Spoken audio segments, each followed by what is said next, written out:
దేవుడు తాను రాయించిన గ్రంథంలో ఎన్నో విషయాలను మనము నేర్చుకోవాలని ఆశతో రాయించినప్పుడు, ఎందుకంటే మనకి తెలియని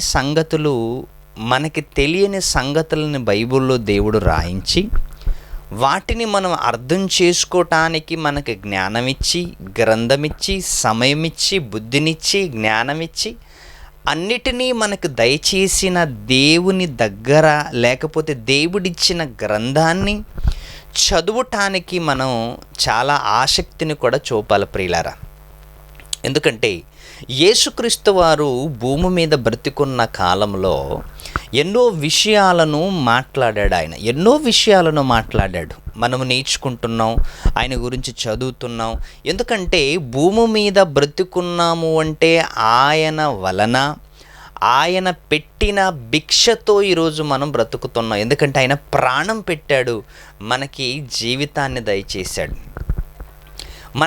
ఆయన మన కోసం ప్రాణం పెట్టాడు ప్రియులారా. ఆ ప్రాణాన్ని బట్టి, ఆయన చేసిన త్యాగాన్ని బట్టి ఈరోజు మనం నిలవగలుగుతున్నాం, మాట్లాడగలుగుతున్నాం. ఈరోజు మరి చక్కగా క్షేమంగా మనము ఉన్నాము అంటే ప్రియులారా ఆయన చేసిన త్యాగము వలన అని చెప్పచ్చు.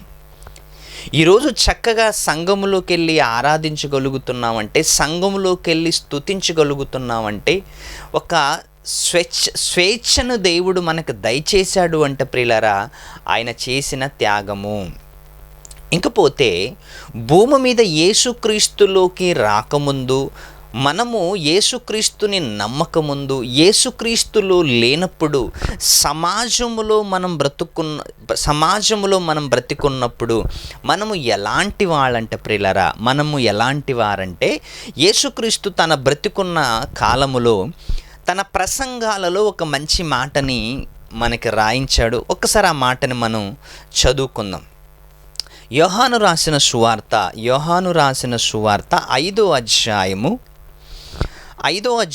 25వ వచనంలో ఒక చక్కటి మాట యేసుక్రీస్తు వారు తన చుట్టూ ఉంటున్న వాళ్ళకి, తన చుట్టూ ఉన్నవారికి ఒక మంచి విషయాన్ని ఆయన రాయించాడు. 25వ వచనం, మృతులు దేవుని కుమారుని శబ్దము విను గడియ వచ్చుచున్నది, ఇప్పుడే వచ్చి ఉన్నది. ఏమంటుంది బైబిల్? యేసుక్రీస్తు వారు ఏం మాట్లాడుతున్నారంటే, మృతులు దేవుని కుమారుని శబ్దము వినుగడియ వచ్చుచున్నది, ఇప్పుడే వచ్చి ఉన్నది. మృతులంట దేవుని కుమారుని శబ్దము వినుగడియ వచ్చుచున్నది, అది ఇప్పుడే వచ్చి ఉన్నది. అంటే మృతులు అంటున్నాడు, ఇక్కడ ఇంకొక శబ్దము అంటున్నాడు. మృతులు, శబ్దము. ఏమండి, చనిపోయిన వాళ్ళు, మృతులు శబ్దము విని ఎక్కడైనా లేస్తారా? ఒక్కసారి మీరు ఆలోచించండి. మృతులైన వాళ్ళు, చచ్చిపోయిన వాళ్ళు, మృతులు అంటే మన దృష్టిలో, మన భాషలో మృతులు అంటే మన భాషలో ఎవరింతకీ? ప్రాణం పోయిన వాళ్ళు, చనిపోయిన వాళ్ళు, ఆత్మ వెళ్ళిపోయి శవముగా మన మధ్యలో, మన ముందుర, మన దగ్గర పడుంటుందే, ఏం మాట్లాడకుండా, కదలకుండా, చూడకుండా, వాసన చూడకుండా పడుంటుంది కదా, దాన్ని మనం ఏమంటాం? మృతదేహం అంటాం కదా, దాన్ని మృతదేహం అంటాం. మరి యేసుక్రీస్తు వారు ఏం మాట్లాడుతున్నాడు అంటే, మనుష్య కుమారుని, మృతులు దేవుని కుమారుని శబ్దము వినుగడియ వచ్చుచున్నది, అది ఇప్పుడే వచ్చి ఉన్నది. అంటే దేవుని కుమారుని శబ్దము వినుగడియ వచ్చుచున్నది అంటే మృతులు దేవుని కుమారుని శబ్దము వినగానే వాళ్ళు ఏమైపోతారంట? లేస్తారంట అని వాక్యములు. వినుగడియ వచ్చుచున్నది, ఇప్పుడే వచ్చి ఉన్నది. అంటే యేసు మాట వినగానే మృతులు లేస్తారు అని ఆయన స్వయంగా తానే బోధిస్తున్నాడు. అసలు మృతులంటే మన దృష్టిలో మనకు ఒక క్లారిటీ ఉంది. ఏంటంటే మృతులు అంటే ఎన్ని అరుపులు అరిచినా లేవని వాళ్ళు అని. ఏంటి, సహజంగా ఎవరైనా చచ్చిపోయారనుకోండి, వాళ్ళు ముందే అరుస్తుంటారు, వాళ్ళు ముందే ఏడుస్తుంటారు, ఎన్నో అరుపులు, ఎన్నో శబ్దాలు చేస్తుంటారు, ఎన్నో అరుపులు అరుస్తుంటారు, అయినా వాళ్ళు లేవరు. వాళ్ళు మాట్లాడరు, వాళ్ళు చూడరు, వాసన చూడరు, లేవరు, పరిగెత్తరు, ఏమి చెయ్యరు, ఏమి కదలరు వాళ్ళు. అలాంటి వాళ్ళని మృతులు అంటాం. మరి యేసుక్రీస్తు వారు ఏ మృతుల గురించి మాట్లాడుతున్నాడు అంటే, బైబిల్లో ఎన్నో విషయాలను మనం అర్థం చేసుకోవటానికి మళ్ళీ మనం బైబిల్ దగ్గరికే వెళ్ళాలి. వారి మాటలు వీరి మాటలు వినటం కంటే బైబిల్ చెప్పిన మాటలు వింటేనే మనం బాగుపడతాం. ఎందుకంటే సమాజంలో కూడా రకరకాలైన బోధలు వచ్చేసాయి కాబట్టి రకరకాలైన వస్తువులు డూప్లికేట్ వస్తువుల్లాగా డూప్లికేట్ నోటుల్లాగా ఈరోజు వాక్యము కూడా రకరకాలైన బోధలు వచ్చేసాయి. కల్తీ చెరిపెడు వాక్యము సమాజంలోకి వచ్చేసింది కాబట్టి యేసువారి మాట్లాడుతున్న మాటని బైబిల్లోనే మనం వెతుక్కోవాలి. పక్క గ్రంథాలలో ఆ పక్క గ్రంథాలలోకి దీనికి సమాధానం తీసుకురాకూడదు. పక్క గ్రంథాలలోకి వెళ్ళి దీనికి సమాధానం తీసుకురాకూడదు. దీనికి సమాధానము బైబిల్లోనే మనం వెతకాలి. ఏమంటున్నాడు ఆయన? మృతులు దేవుని కుమారుని శబ్దము వినుగడియ వచ్చుచున్నది, అది ఇప్పుడే వచ్చి ఉన్నది అంటే మృతులైన వారికి ఒక మంచి అవకాశం వచ్చిందంట. దేవుడి దృష్టిలో మృతి అనగానే, మన దృష్టిలో మృతి అన్నది దేవుడి దృష్టిలో ఒక నిద్ర లాంటిది ప్రియులారా. ఈరోజు మనము చనిపోతున్నాము అని అంటున్నాం, కానీ దాన్ని దేవుడు ఏమంటున్నాడు తెలుసా? నిద్రపోతాడు అని చెప్తున్నాడు. నిద్రపోతాడు. నిద్రపోయిన వాడిని లేపచ్చు కదా, చనిపోయిన వాడిని లేపలేము. యేసుక్రీస్తు వారు దేవుడి దృష్టిలో చావు అనేది ఒక నిద్ర లాంటిది. అందుకే లాజరును కూడా లేపాడు. ఎందుకంటే చావు అనేది ఒక నిద్ర లాంటిది దేవుడి దృష్టిలో. అందుకే లాజరు బయటికి రా అనగానే లాజరు గబగబా వచ్చేసాడు. కానీ ఇక్కడ యేసుక్రీస్తు వారు మాట్లాడుతున్న మాటని మనం ఆలోచించగలిగితే, మృతులు దేవుని కుమారుని శబ్దము వినుగడియ వచ్చుచున్నది, ఇప్పుడే వచ్చి ఉన్నది, దానిని వినుని వారు జీవింతురని మీతో నిశ్చయముగా చెప్పుచున్నాను. దానిని వినువారు జీవింతురని మీతో నిశ్చయముగా చెప్పుచున్న దానిని వినువారు అంటున్నాడు. ఏం వినాలంట? ఏమి వినాలి? బైబిల్ మనకి ఏం బోధించింది?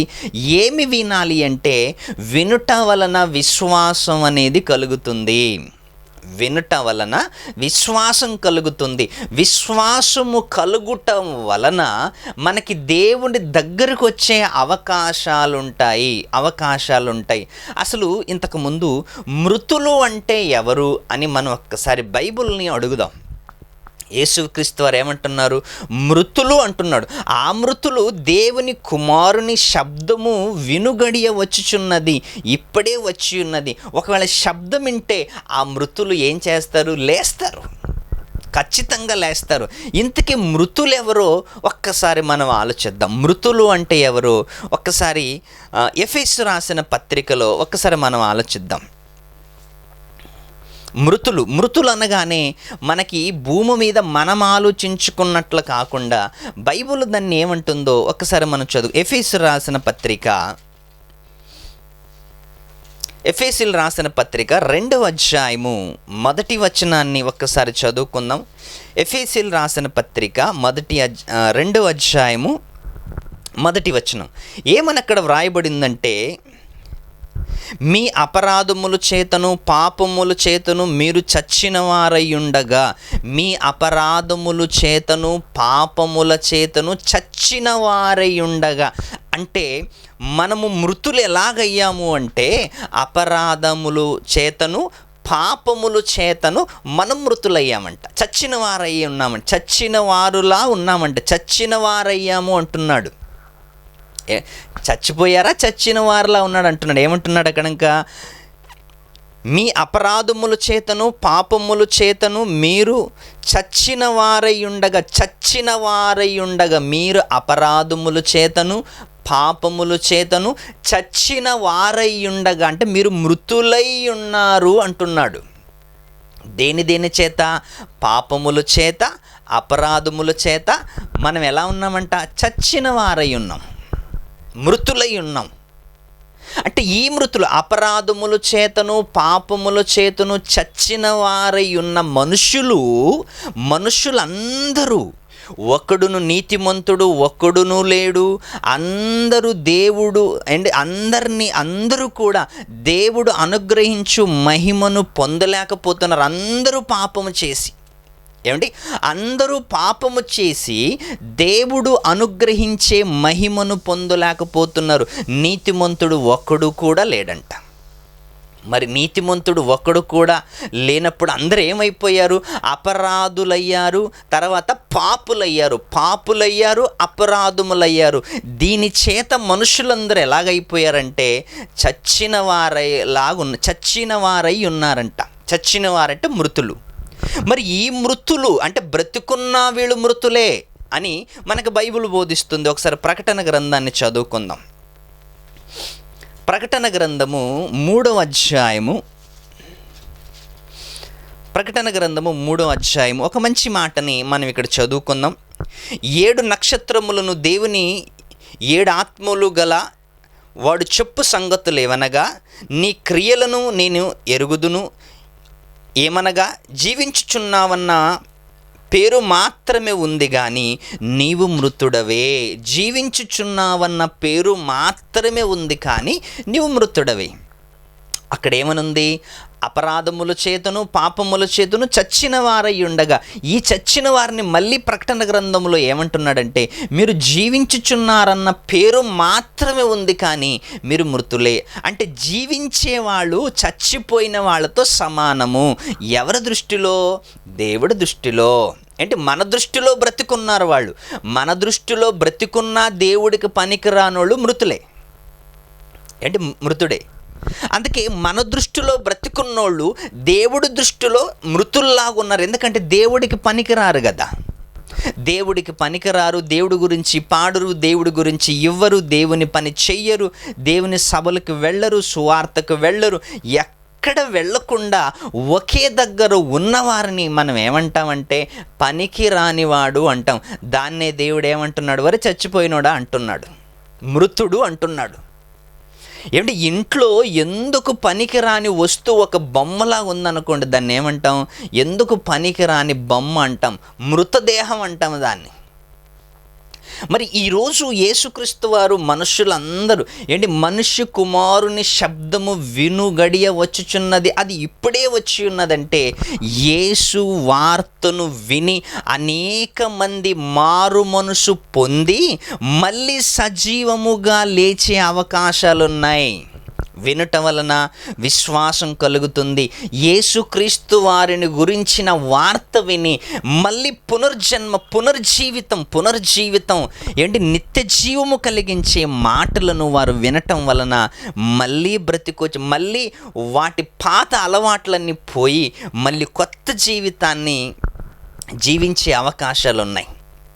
అందుకే జీవించుచున్నావన్న పేరు మాత్రమే ఉంది కానీ నువ్వు మృతుడవే అంటున్నాడు ప్రకటన గ్రంథకర్త. నువ్వు మృతుడవే.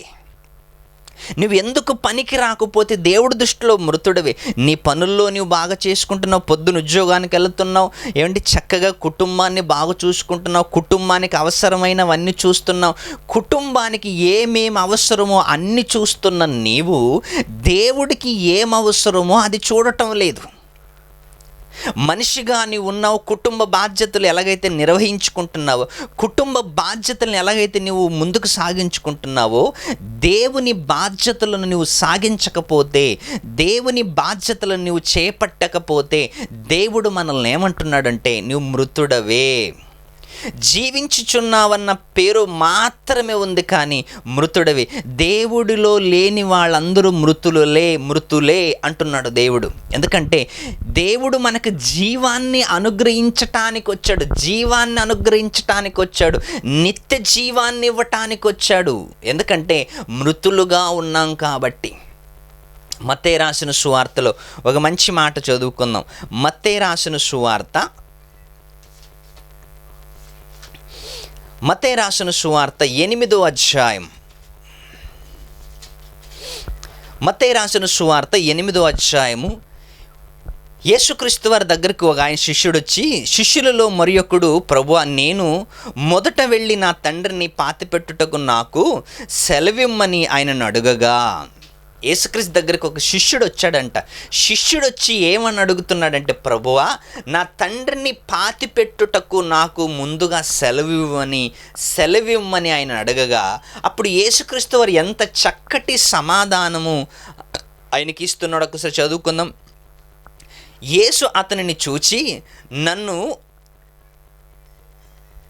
పాతిపెట్టు నాకు సెలవిమ్మని ఆయనను అడగగా, యేసు అతనిని చూసి, నన్ను వెంబడించుము, మృతులు తమ మృతులను పాతిపెట్టుకుని నిమ్మని చెప్పాను. మృతులు తమ మృతులను అంటే బ్రతికిన వాళ్ళు మృతులే, చచ్చిపోయిన వాళ్ళు కూడా మృతులే. మృతులు తమ మృతులను పాతిపెట్టుకుంటారు. మీరు కూడా మృతులే. వాళ్ళు మీ దృష్టిలో చచ్చిపోయారు, కానీ దేవుడి దృష్టిలో మీరిద్దరూ మృతులే. దేవుడి దృష్టిలో మీరిద్దరూ మృతులే. మృతులు తమ మృతులను పాతిపెట్టుకుందురు. మీరేం చేయండి? నన్ను వెంబడించండి. ఎందుకంటే నేనే జీవముని ఇవ్వబోతున్నాను కాబట్టి, నేనే మీకు ఒక నిత్య జీవాన్ని ఇవ్వబోతున్నాను కాబట్టి మీరు నన్ను వెంబడించండి. మృతులు, ఆయన చనిపోయాడు కదా, ఆయన సంగతి వదిలేయండి. ఇలా వాక్యాలు మనం వింటున్నప్పుడు యేసుక్రీస్తుకి ఏమి సంస్కారం లేదా అనుకుంటాం మనం. కనీసం చచ్చిపోయిన తండ్రిని కూడా పాతి పెట్టడానికి అవకాశం ఇవ్వని ఈయనేంటి లోకరక్షకుడు అని మీకు అనుమానం రావచ్చు. కానీ నిజంగా దేవుడు కోసం బ్రతకాలి ప్రియులారా. అప్పుడు ఆయన విషయం మనకంతా అర్థమవుతుంది. బైబిల్ చదువుతున్నప్పుడు ఎందుకు ఆయన అలా మాట్లాడాడో మీకే అర్థమైపోద్ది. ఎందుకంటే చచ్చిపోయిన వారి వెనకాల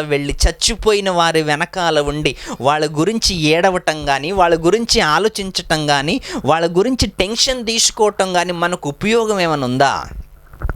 ఏమీ లేదు కదండి. చచ్చిపోయిన వాళ్ళ గురించి మనం ఎక్కువగా ఆలోచించటం వల్ల మళ్ళీ ఏమైనా వాళ్ళు తిరిగి బ్రతికొస్తారా? లేదు కదా. అందుకే బైబిల్లో ఇర్మియా గ్రంథములో చనిపోయిన వారి గురించి మీరు ఏడవకండి అని ఉంటుంది. బైబిల్లో చనిపోయిన వాళ్ళ గురించి మీరు ఏడవకండి. మీరు ఏడవటం వల్ల మీ విలువైన కన్నీళ్ళు ఎందుకు వృధా చేసుకుంటున్నారు? అందుకే మీ గురించి, మీ పిల్లల గురించి ఏడవండి. బ్రతికున్న వాళ్ళ గురించి ఏడవండి. చచ్చిపోయిన వాళ్ళ గురించి కాదు, బ్రతికున్న వాళ్ళ గురించి ఏడవండి. చచ్చిపోయిన వాళ్ళు ఎలాగో చచ్చిపోయారు, ఈ లోకాన్ని విడిచి ఎలాగో వెళ్ళిపోయారు, వాళ్ళ గురించి ఎందుకు మీరు టెన్షన్ చేస్తున్నారు? మృతులు తమ మృతులను పాతిపెట్టుకుంటారు. నీవు నన్ను వెంబడించు. ఒకవేళ నీవు నన్ను వెంబడిస్తే నువ్వు జీవించే ప్రాణివవుతావు, నువ్వు జీవం కలిగిన వాడవుతావు. అందుకే యేసుక్రీస్తు వారు ఏమన్నారు? జీవ ఆహారమును నేనే. మీరు మృతులలో ఉన్నారు. మీరు పాపముల చేతను అపరాధముల చేతను చచ్చిపోయిన వాళ్ళ ఉన్నారు. మీకు మంచి వైద్యం చేయటానికి, మీకు జీవాన్ని ఇవ్వటానికి నేను వచ్చాను అని యేసుక్రీస్తు వారు అంటున్నారు. మీకు జీవాన్ని ఇవ్వటానికి, మిమ్మల్ని మళ్ళీ పునర్జన్మింప చేయటానికి, మిమ్మల్ని పరలోకానికి తీసుకెళ్ళటానికి వచ్చాను అంటున్నాడు ఆయన. ఒక మంచి మాట చదువుకుందాం. యోహాను రాసిన సువార్త 6వ అధ్యాయము. యోహాను రాసిన సువార్త 6వ అధ్యాయము 46వ వచనం. దేవుని యొద్ద నుండి వచ్చిన వాడు తప్ప మరి ఎవడునూ తండ్రిని చూసి ఉండలేదు. ఆయనే తండ్రిని చూచియున్న వాడు. విశ్వసించువాడు నిత్య జీవము గలవాడు. విశ్వసించువాడు, యేసుక్రీస్తు పరలోకము నుంచి వచ్చాడు, యేసుక్రీస్తు తండ్రి దగ్గర నుంచి వచ్చాడు అని విశ్వసించువాడు నిత్య జీవము గలవాడు. ఎన్నటికీ చావు లేనివాడు, ఎన్నటికీ చనిపోనివాడు, నిత్య జీవం గలవాడు. ఏమంటున్నాడు? విశ్వసించువాడు నిత్య జీవం గలవాడు. జీవాహారమును నేనే. యేసుక్రీస్తు ఏమంటున్నాడు? జీవ ఆహారమును నేనే. మీ పితరులు అరణ్యములో మన్ను తినినను చనిపోయిరి. మీ పితరులు అరణ్యములో మన్ను తినను చనిపోయిరి.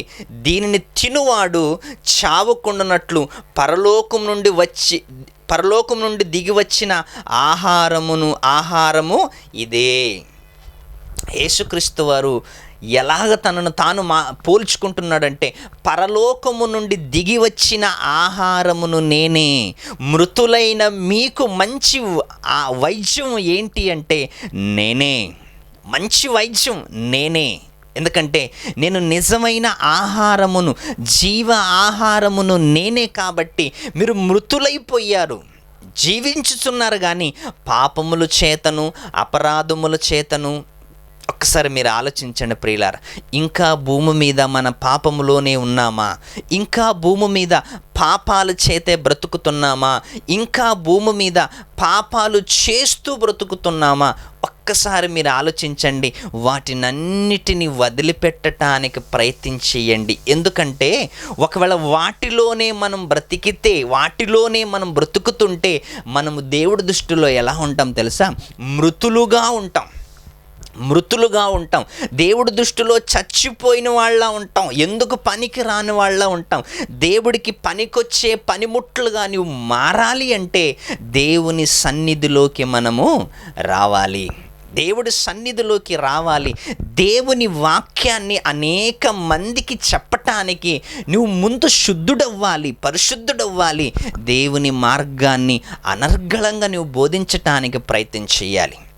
ఎందుకంటే యేసుక్రీస్తు వారు ఏమంటున్నారంటే, నేనే జీవ ఆహారమును, నన్ను తినువాడు, నన్ను తినేవాడు కానీ, నన్ను వెంబడించే వాడు కానీ ఎప్పుడు చనిపోడు. అరణ్యములో ఇశ్రాయేలీయులు అరణ్యములో మన్ను తిని చనిపోయారు, మన్నాను తిని చనిపోయారు. కానీ నన్ను తినేవారు, నేనే జీవ ఆహారమును కాబట్టి నన్ను వెంబడించేవారు, నన్ను తినేవారు నిత్య జీవానికి వారసులవుతారు అని యేసుక్రీస్తు వారు ఎన్నో విషయాలను మనకు బోధించాడు ప్రియులారా.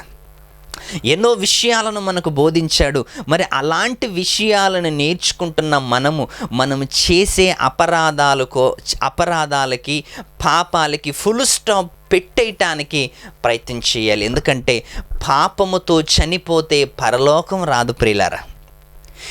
పాపముతో ఉన్న అమెరికాకు వెళ్ళొచ్చు, పాపాలతో ఉన్న ఇంగ్లాండ్కి వెళ్ళొచ్చు, పాపాలతో జర్మనీకి వెళ్ళొచ్చు, పాపాలతో ప్రపంచములో అన్ని దేశాలు తిరిగి రావచ్చు. కానీ పాపాలతో పరలోకానికి మాత్రం వెళ్ళలేము. పాపముతో పరలోకానికి వెళ్ళలేము.